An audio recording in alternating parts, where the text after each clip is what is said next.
मुलं दुधीची भाजी खात नाही, तर त्यापासून आज आपण दुधीचे कोफ्ते आणि करी बनवणार आहोत। खूप सोपी पद्धत आहे आणि खूप टेस्टी लागते, अगदी सगळेजण आवडीने खातील। तर एक वेगळी अशी रेसिपी आज मी तुम्हाला दाखवणार आहे। तर नमस्कार, मी अनिता केदार रेसिपीज मराठीमध्ये तुमचं मनापासून स्वागत आहे। तर चला आज आपण बघूया दुधी कोफ्ता करी। दुधी कोफ्ता करी बनवण्यासाठी इथे मी हा पाव किलो दुधी घेतलाय। असा अख्खा दुधी होता, त्यातून पाव किलो घेतला आहे आणि त्याची साल काढून घेतली आहे। आता आपल्याला हा किसून घ्यायचा आहे। तर असा हा मोठ्या होलवाल्या किसणीने आपल्याला किसून घ्यायचा आहे। हे बघा, दुधी आपण किसून घेतलेला आहे, त्याचं असं थोडंसं आपल्याला पाणी काढून घ्यायचं आहे, म्हणजे कारण त्याला खूप पाणी सुटतं आणि मग बेसन तेवढं जास्त लागतं आणि मग ते कोफ्ते चांगले लागत नाही। आणि हे पाणी आपल्याला फेकायचं नाहीये, आपण ते भाजीत वापरणार आहोत। तर हे बघा, असं पाणी आपण काढून घेऊया। असं थोडंसंच काढायचं, जास्त काढायची आवश्यकता नाही। तर हे बघा, एक अर्धी वाटीला थोडंसं कमी पाणी निघालेलं आहे। आता यात आपल्याला कांदा घालायचा आहे। तर हे बघा, 2 मध्यम आकाराचे कांदे घेतलेले आहेत, एक 4 ते 5 हिरव्या मिरच्या कापून घेतलेल्या आहे आणि कोथिंबीर घालायची आहे आणि हे छान मिक्स करून घ्यायचं आहे। आता यात आपल्याला घालायचं आहे बेसन, हळद, ते काय काय मी तुम्हाला दाखवते। तर आता यात आपल्याला घालायची आहे हळद अर्धा चमचा, ओवा आपल्याला घालायचा आहे कुस्करून पाव चमचा। हे बघा, असा हातावर चोळून घालायचा आहे, छान फ्लेवर येतो। आता इथे आपल्याला जसं बेसन लागेल तसं घालून घ्यायचं आहे। इथे मी अर्धी वाटी बेसन घालून घेते आणि मीठ आपल्याला नंतर घालायचं, कारण आधी आपल्याला ग्रेव्ही हे तळल्यावर मग ग्रेव्ही बनवायची, पण याला आत्ताच जर मीठ घातलं तर खूप पातळ होईल। तर आता आपल्याला हे नंतर मीठ घालायचं आहे। इथे घालायची बडीशेपची पावडर, छोटा अर्धा चमचा, खूप छान चव लागते। आणि इथे अर्धा चमचा आलं लसणाची पेस्ट घालते मी। आता हे पूर्ण मिश्रण एकजीव करून घ्यायचं आहे।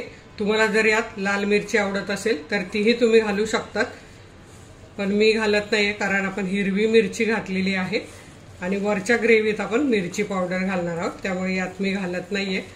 तर हे बघा, हे पकोड्याचं मिश्रण आपलं तयार झालेलं आहे। आता आपण आधी एक पटकन वाटण बनवून घेऊया आणि मग आपण हे कोफ्ते बनवायला आणि ग्रेव्ही बनवायला सुरुवात करूया।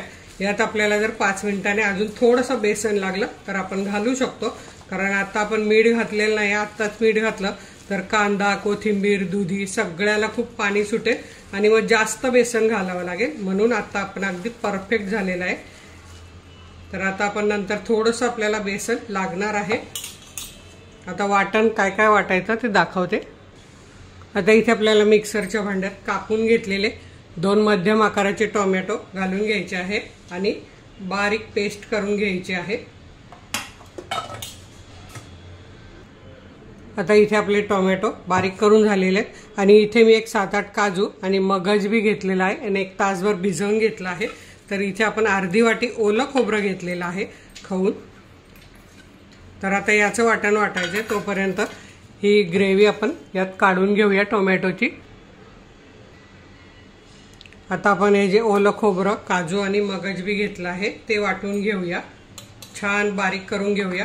आणि जर तुमच्याकडे आलं लसूण पेस्ट नसेल तर तुम्ही याच्यात 3-4 पाकळ्या लसूण आणि अर्धा इंच आलं घालून ही पेस्ट बनवून घ्यायची, पण माझ्याकडे आलं लसूण पेस्ट आहे।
तर इथे तुम्ही बघू शकता आपलं छान असं बारीक वाटून झालेलं आहे। आता आपण गॅसकडे जाऊया। आता आपल्याला कोफ्त्याच्या बॅटरमध्ये मीठ घालून घ्यायचं आहे चवीप्रमाणे आणि हे मिक्स करून घ्यायचं आणि बघायचं तर आपल्याला अजून अर्धा वाटी पीठ लागणार आहे। हे बघा ओलं झालेलं आहे आणि बाइंडिंग होण्यासाठी आपल्याला पीठ घालायचं आहे। तर आता इथे मी मीठ आणि पीठ घालून घेतलेलं आहे। आता हे बघा आपलं हे बॅटर पूर्णपणे अगदी परफेक्ट झालेलं आहे। याचा गोळा बनतोय म्हणजे आता आपण हे तळून घेऊया। तर तुम्हाला ज्या आकाराचे गोळे पाहिजे त्या आकाराचे तुम्ही बनवू शकता। मी तुम्हाला दाखवते मी केवढ्या आकाराचे बनवते। तर हे जर गोळे तुम्ही आप्पे पात्रात असे तेल टाकून भाजून घेतले असे गोळे ठेवून तरीही चालतात, पण मी आज तुम्हाला हे तळून दाखवणार आहे। जर तुम्हाला भाजायचे असतील तर तुम्ही मला कमेंट बॉक्समध्ये जरूर कळवा, मी पुन्हा याची रेसिपी दाखवेन आणि हे तुम्हाला आप्पे पॅनमध्ये भाजून दाखवेन। आता इथे आपण छोटासा तुकडा टाकून बघितलाय, तेल तापलेलं आहे। तर आता आपण हे असे गोल गोल असे मध्यम आकाराचे गोळे बनवून छान सोनेरी रंग येईपर्यंत तळून घेऊया।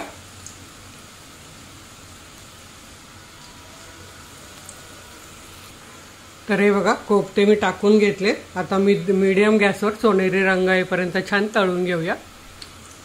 1 मिनिटानंतर हे सोनेरी झालेले आहेत खालच्या साईडने। हे बघा आता आपण हे असे सगळे पलटी करून घ्यायचे आहेत, खूप छान लागतात हे। तर असे सगळे मी पलटी करून तळून घेते आणि काढून घेते।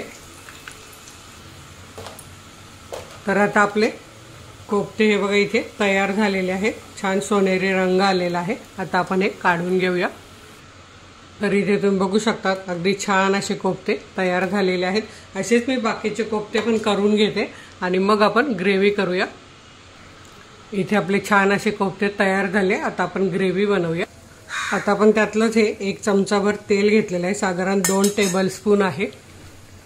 त्यात आपल्याला घालायचे अर्धा चमचा जिरे आणि 1 तेजपान आणि जिरे छान फुलल्यावर आपल्याला घालायचे 2 मध्यम आकाराचे कांदे बारीक कापून घेतलेले आणि हे छान सोनेरी रंग येईपर्यंत परतून घेऊया। आणि कांदा पटकन परतण्यासाठी आपण त्यात घालूया आता ग्रेव्हीला जेवढं मीठ लागेल तेवढंच मीठ घालायचं आहे, साधारण अर्धा चमचा मीठ। आणि आता हे छान 2 ते 3 मिनिटं परतून घेऊया। आता इथे आपला कांदा छान परतून झालाय, 1-3 मिनिटं झालेले आहेत। छान असा सारखा सोनेरी रंग आलेला आहे। आता यात घालायची आपल्याला अर्धा चमचा आलं लसणाची पेस्ट। आणि आलं लसणाची पेस्ट बघा 1 महिना झाला तरी अशी पांढरी शुभ्र आहे। तर त्याची रेसिपी आपल्या चॅनलवर आहे, नक्की बघा। आलं लसूण पेस्ट बाय अनिता केदार। आता हे अर्धा मिनिट परतून घेऊया। आपली आलं लसूण पेस्ट परतून झाली। आता आपण हे जे टोमॅटो बारीक करून घेतले ते घालूया आणि चांगलं तेल सुटेपर्यंत परतून घेऊया। आता आपल्या टोमॅटोला बघा छान तेल सुटलेलं आहे आणि मस्तपैकी ग्रेव्ही इथे तयार झाली आहे। आता आपल्याला मसाले घालून घ्यायचे। तर इथे धने जिऱ्याची पावडर 1 चमचा मिक्स आहे माझ्याकडे, काश्मीरी आणि बेडगी मिरची पावडर 1 चमचा आणि हळद पाव चमचा। हे आता छान मिक्स करायचं आहे आणि 30 सेकंद आपल्याला हे परतून घ्यायचे आहेत मसाले 30 सेकंद छान परतून झाले, सुगंध यायला सुरुवात झाली, रंगही आला आहे। आता आपण ही जी ग्रेव्ही ओलं खोबरं काजू आणि मगजची ती यात घालून घेऊया आणि 1-2 ते 3 मिनिटं छान परतून घेऊया तेल सुटेपर्यंत। आता आपलं हे जे दुधीचं पाणी हे मी मिक्सरच्या भांड्यात घालून घेते, म्हणजे आपल्याला ग्रेव्हीत पाणी नंतर घालायला सोपं पडेल। आता ही 2 ते 3 मिनिटं परतून घेते। आता इथे आपण बघूया आपला मसाला। तर हे बघा 1-3 मिनिटात मसाला छान परतला गेलेला आहे, छान सुगंध पण येतोय आणि हे बघा तेल सुटलेलं आहे, ओलसरपणा कमी झालाय। तर आता आपल्याला यात घालायचं आहे जे दुधीचं पाणी आणि अजून आपल्याला ग्रेव्ही पाहिजे म्हणून थोडंसं, तर असं साधारण 1 कप पाणी आपल्याला घालायचं आहे आणि छान असं मिक्स करून 1-2-3 उकळ्या आणून घ्यायच्या आहेत। तर तुम्हाला किती पातळ पाहिजे त्यानुसार तुम्ही यात पाणी घालू शकता। आणि मीठ आपण आधीच कांद्यात घातलेलं आहे कांदा परतताना, त्यामुळे परत मीठ घालायची आवश्यकता नाही। आणि हे पकोडे असे थोडे जास्त करा, म्हणजे मुलं नुसते सुद्धा हे आवडीने खातात, खूप छान लागतात हे। आता इथे बघा उकळी आल्यावर 2 मिनिटं ही भाजी मी शिजत ठेवलेली आणि इथे छान आपली ग्रेव्ही तयार झालेली आहे। तर तुम्ही आता यात असे कोफ्ते घालून ठेवू शकतात, पण मी काय करते, मी प्लेटमध्ये घेते। तर त्याआधी आपल्याला काय करायचं, यात आपल्याला गरम मसाला घालायचा आहे अर्धा चमचा, म्हणजे नंतर फ्लेवर छान त्याचा राहतो। आणि कसुरी मेथी आणि कोथिंबीर घालायची आहे। तर हे बघा असे हातावर कुस्करून आपल्याला ही कसुरी मेथी घालून घ्यायची आहे आणि थोडीशी कोथिंबीर घालायची आहे। आता हे मिक्स करून घ्यायचं। आता आपण प्लेटमध्ये घेऊया भाजी। खूप छान सुगंध सुटलाय। तर हे बघा मी प्लेटमध्ये असे छान कोफ्ते ठेवलेत आणि वरून ग्रेव्ही घालणार आहे आणि हे खायच्या वेळीच टाकलं तर खूप छान लागतं हे। हे बघा मस्त आपले दुधीचे कोफ्ता करी तयार झालेली आहे आणि चवीला तर एकदम भन्नाट लागते। हे बघा सोबत हे कोफ्ते घ्या। तर तुम्ही सुद्धा हे दुधीचे कोफ्ता आणि करी नक्की करून बघा माझ्या पद्धतीने, खूप छान लागते। अगदी फुलक्याबरोबर, चपातीबरोबर, कशाबरोबर खा, भाताबरोबर खूप छान लागते। तर नक्की करून बघा। व्हिडिओला लाईक करा, आपल्या मित्रमैत्रिणींना शेअर करा। वेळात वेळ काढून व्हिडिओ बघितल्याबद्दल तुमचे मनापासून धन्यवाद। अशाच माझ्या छान छान रेसिपी बघा, बनवा, खा आणि हेल्दी राहा। धन्यवाद।